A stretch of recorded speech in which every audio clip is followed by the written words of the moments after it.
ಚುನಾವಣೆಗಳು ಮುಗಿದ ಬೆನ್ನಿಗೆ ಕೇಂದ್ರ ಸರ್ಕಾರ ವಾಣಿಜ್ಯ ಸಿಲಿಂಡರ್ಗಳ ಬೆಲೆಯನ್ನ ಏರಿಸಿದೆ. ಅದು ಅಷ್ಟಿಷ್ಟಲ್ಲ, ಬರೋಬ್ಬರಿ 900 ರೂಪಾಯಿಗಿಂತಲೂ ಹೆಚ್ಚು. ಈ ಹಿನ್ನೆಲೆಯಲ್ಲಿ ಪತ್ರಕರ್ತರು ಕೇಂದ್ರ ಸಚಿವೆ ಶೋಭಾ ಕರಂದ್ಲಾಜೆ ಅವರಲ್ಲಿ ಪ್ರಶ್ನೆ ಕೇಳಿದ್ರು. ಚುನಾವಣೆ ಮುಗಿದ ಕೂಡಲೇ ಕೇಂದ್ರ ಸರ್ಕಾರ ವಾಣಿಜ್ಯ ಸಿಲಿಂಡರ್ಗಳ ಬೆಲೆ ಏರಿಸಿದೆ ಅಲ್ವಾ, ಏನ್ ಹೇಳ್ತೀರಿ ಎಂದು ಪ್ರಶ್ನಿಸಿದ್ರು. ಅದಕ್ಕೆ ಸಚಿವೆ ಕೊಟ್ಟ ಉತ್ತರ ಏನ್ ಗೊತ್ತೇ? ಎಲೆಕ್ಷನ್ ಮುಗಿದ ತಕ್ಷಣ ಸಿಲಿಂಡರ್ ಬೆಲೆ ಹೆಚ್ಚಿಗೆ ಮಾಡಿರುವಂತದ್ದು ಬಹಳಷ್ಟು ಜನ ಆರೋಪ ಮಾಡ್ತಾರೆ. ವುಮೆನ್ ರಿಸರ್ವೇಶನ್ ಬಿಲ್, ಮಹಿಳೆಯರಿಗೆ ಮೀಸಲಾತಿ ಕೊಡುವಂತ ಬಿಲ್ ಕಳೆದ 30 ವರ್ಷಗಳಿಂದ ನೆನೆಗುದಿಗೆ ಬಿದ್ದಿದೆ.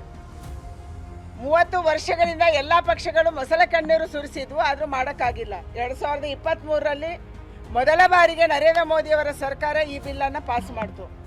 ಪ್ರಶ್ನೆ ಕೇಳಿದ್ದು ಸಿಲಿಂಡರ್ ಬೆಲೆ ಏರಿಕೆಯ ಬಗ್ಗೆ, ಉತ್ತರ ಕೊಟ್ಟದ್ದು ಮಹಿಳಾ ಮೀಸಲಾತಿಯ ಬಗ್ಗೆ. ಈ ಕುರಿತಂತೆ ಸೋಷಿಯಲ್ ಮೀಡಿಯಾದಲ್ಲಿ ಅತ್ಯಂತ ಸ್ವಾರಸ್ಯಕರ ಅಭಿಪ್ರಾಯ ವ್ಯಕ್ತವಾಗಿದೆ.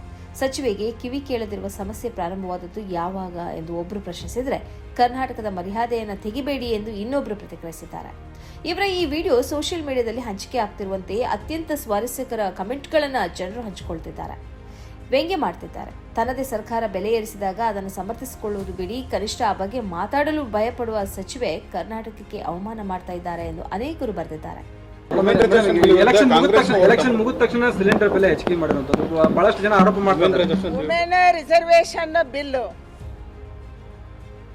ಮಹಿಳೆಯರಿಗೆ ಮೀಸಲಾತಿ ಕೊಡುವಂತ ಬಿಲ್ ಕಳೆದ 30 ವರ್ಷಗಳಿಂದ ನೆನೆಗುದಿಗೆ ಬಿದ್ದಿದೆ. ಒಂದಷ್ಟು ಧೈರ್ಯ ಮಾಡಿ ಈ ಬಾರಿ ಪತ್ರಕರ್ತರು ಕೇಂದ್ರ ಸರ್ಕಾರದ ಬೆಲೆ ಏರಿಕೆಯನ್ನು ಪ್ರಶ್ನಿಸಿದ್ದಾರೆ. ಆದರೆ ಅದಕ್ಕೂ ಉತ್ತರಿಸುವ ಧೈರ್ಯವನ್ನು ಶೋಭಾ ಕರಂದ್ಲಾಜೆ ತೋರಿಸಿಲ್ಲ. ಅದರ ಬದಲು ಅದಕ್ಕೆ ಸಂಬಂಧವೇ ಇಲ್ಲದ ಉತ್ತರವನ್ನು ನೀಡುತ್ತಿದ್ದಾರೆ. ಇದು ಇವರ ಸಮಸ್ಯೆ ಮಾತ್ರ ಅಲ್ಲ, ಉತ್ತರ ಭಾರತದಲ್ಲಿ ಬಿಜೆಪಿಯ ಅನೇಕ ನಾಯಕರು ಹೀಗೆ ವರ್ತಿಸುತ್ತಾರೆ.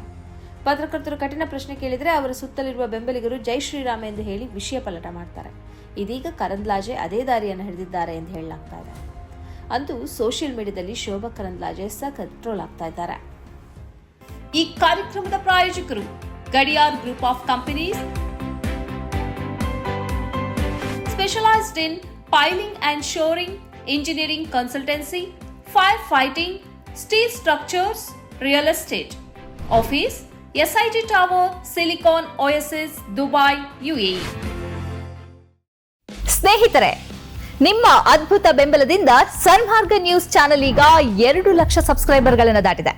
ಇದು ನಮ್ಮ ಯಶಸ್ಸಲ್ಲ, ಇದು ನಿಮ್ಮ ಯಶಸ್ಸು. ನಮ್ಮ ಮುಂದಿನ ಗುರಿ 4 ಲಕ್ಷ. ಇದು ಕಷ್ಟವಲ್ಲ, ನೀವು ಮಾಡಬೇಕಾದದ್ದು ಸಿಂಪಲ್.